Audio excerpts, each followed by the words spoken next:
Nick, what else you got on the topic? How we gauge success. Like for us, it's, ours is such a long play. It's, again, it sounds corny. It's communication with the client and asking them what they're seeing on their side. We got away from the lowest lead possible and lowest cost per click possible about 5-6 years ago. And really look towards that end goal. Like, honestly, the way you gauge a successful campaign is ROI. That's the only KPI that matters, right? Whether or not that client wants to give you that, because a lot of them, it's funny, and this is the way the world works, is I would say half of our clients don't want to give us their sales numbers because they're afraid we're going to raise our rates, right? And I would guess that's probably common throughout the world, right? So you're like, hey, how's it going? And they're like, well, we're going to keep running with it for another, they've been clients for 7 years and I've never got the data from one of these guys. I'm like, well, let me tell you what the most successful clients are doing. And I sort of give him the numbers, and you could tell he had his numbers sitting below the folder I couldn't see. He's like, oh, how do you think we could get to there? I'm like, you need to be honest with us of where you're getting your deals. Like, it's just that easy, right? If you tell us where you're getting your deals, we push more traffic to those areas, to those keyword sets, like, and all that is tracked properly. And saying, instead of you chasing a unicorn, let's chase cash, right? Let's chase where you're getting your deals at. And, I think he's going to break sometime sooner than later. He didn't do it yet. He's like, well, I don't know.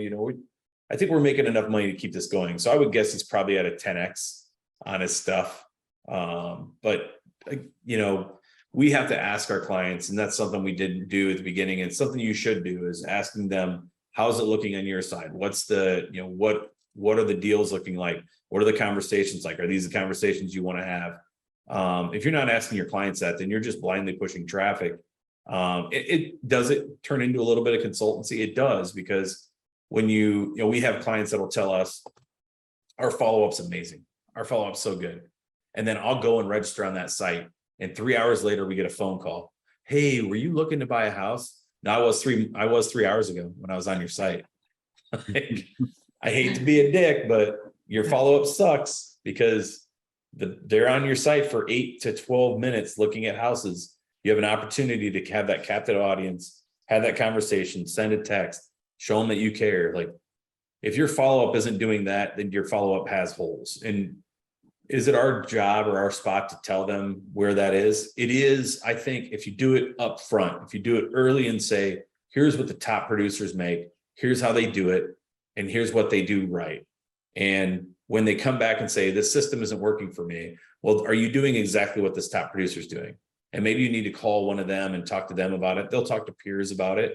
But a successful campaign for us, sure, it's cost per lead's low, traffic's hitting what they want. If the intent is where it needs to be, before we talk to a client, we gauge success that way. If I see the numbers out of whack compared to what we see in those regions, then I don't think the campaign's successful. But honestly, like, if we think we can get $12 a lead somewhere and we're getting 25, and I'm banging on my account managers, like, these numbers suck, dude. These aren't good.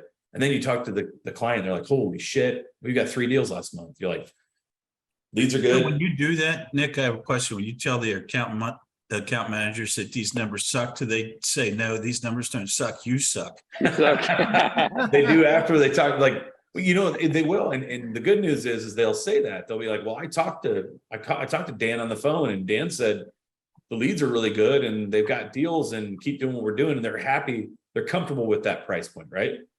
And then I back the hell off. It's not my job to micromanage. I'm like, all right, carry on, man.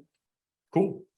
Now I'll still dive into an account from time to time and be like, well, I get that everybody's comfortable with these numbers. We can shave off about 30% if we did this over top of that. So, but yeah, good question. I let my account managers do their job. If they get that communication with the client says, I know that it's a higher price than we thought, but the ROI is way better than we've ever imagined, or we're seeing deals come through, we're good with this, then carry on. By all means, I'm not going to shut something down because I think it's bad. Right. Brings up the old adage of we are not our clients and we don't actually know their business. Right.